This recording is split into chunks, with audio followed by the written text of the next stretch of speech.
الحمد لله رب العالمين والصلاة والسلام على خاتم الأنبياء والمرسلين سيدنا محمد وعلى آله وصحبه أجمعين.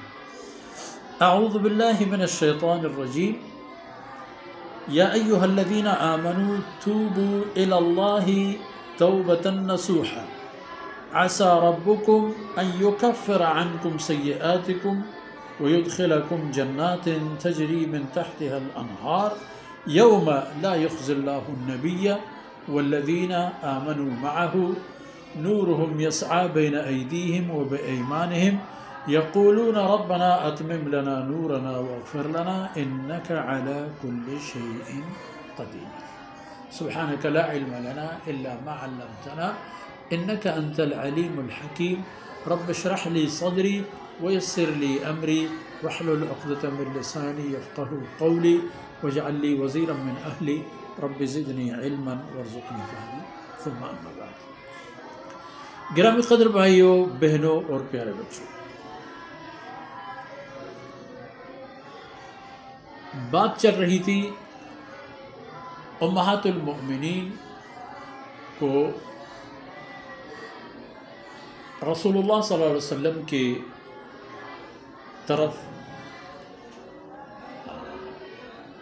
رجوع کرنے کی اور ایسی باتوں سے احتراز کرنے کی جس سے اللہ کے رسول کو یہ باتیں اچھی نہ لگیں.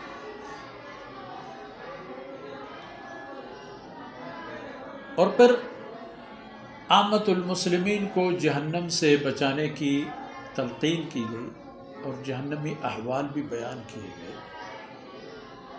اب یہ فرمایا جاتا ہے یا ایھا الذین آمنوا توبوا الی اللہ، او ایمان والو اللہ کی طرف رجوع کرو،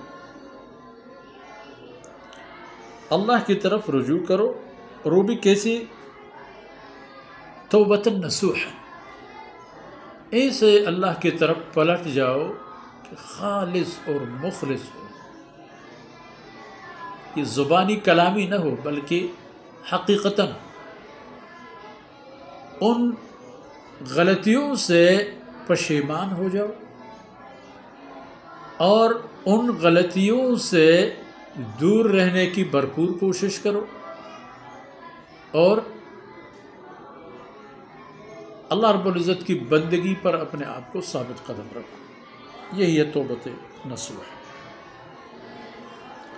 اگر تم لوگ خالص اور صادق توبہ کرو گے، کوئی لالچ نہیں ہوگی، یہ بات اپنے آپ سے نہیں کہو گے کہ بس ابھی توبہ کر لیتے ہیں، بعد میں کوئی موقع ملا تو توڑ دیتے ہیں. یہ نیت نہیں کرنی چاہیے. نیت یہی ہو کہ توبہ کریں گے، توبہ پر جمے رہیں گے، توبہ کو نہیں توڑ دیں گے.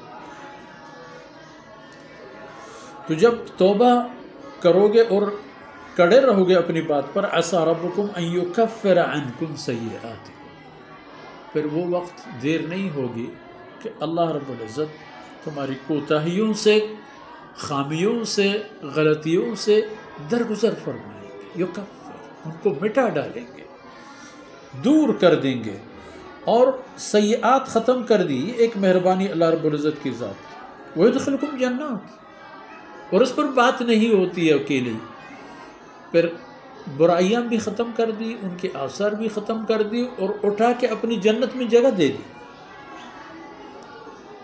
اور جنت بھی کیسی؟ تجری من تحتها الانہار، انواع اقسام کی نہریں اس کے نیچے بہہ رہی ہوں.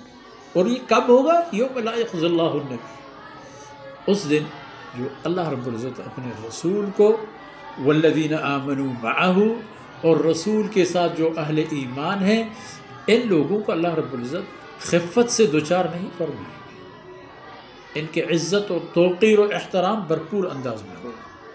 اور وہ بھی ایسے حالت میں ہوں گے نورہم یسعی بین ایدیہم و بایمانہم، جو اللہ رب العزت نے ان کو پل صراط کی تاریکی میں نور مہیا فرما چکا ہے، وہ ان کے آمنے سامنے اور ان کے دایاں چمک رہا ہوتا ہے. اور اس وقت ہوگا کہ کفار سے نور چھین جائے گی. جن لوگوں کو جنت نصیب نہیں ہوتی ان کی روشنی ختم ہوگی اور یہ اہل جنت اور اللہ کی بندگی کے لوگ اس دنیاوی اپنے ایام میں ان کے نور چمکتا ہوا ان کے آمنے سامنے ہوگا اور ہر چیز ان کے لیے ظاہر ہوگا۔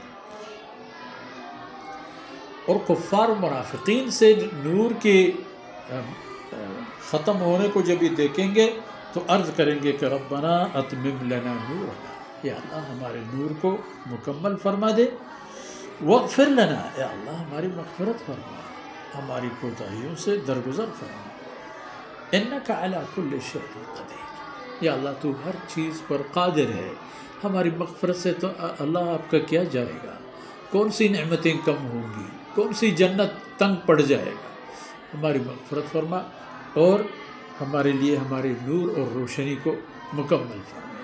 تو یہ کیفیت اور یہ حالت ہوگی تو فرمایا کہ اس سے پہلے بہتر یہ ہے کہ توبوا الی اللہ توبۃ نصوحا، خالص اور مخلص سچی پکی اور مضبوط توبہ کر لو اور اس توبہ پر جمع رہو تاکہ یہ سعادتیں آپ کو نصیب ہو جائیں، اور ان نحوستوں سے بچو جن کی باتیں پچھلی آیتوں میں ہو گئی۔ آج اتنا ہی کافی ہے۔ اللہ رب العزت کوتاہیوں سے درگزر فرمائے، اور جو کچھ عرض کیا گیا اللہ رب العزت اپنی بارگاہ میں قبول فرمائے۔ وصلی اللہ علی نبینا محمد وعلی آلہ وصحبہ اجمعین۔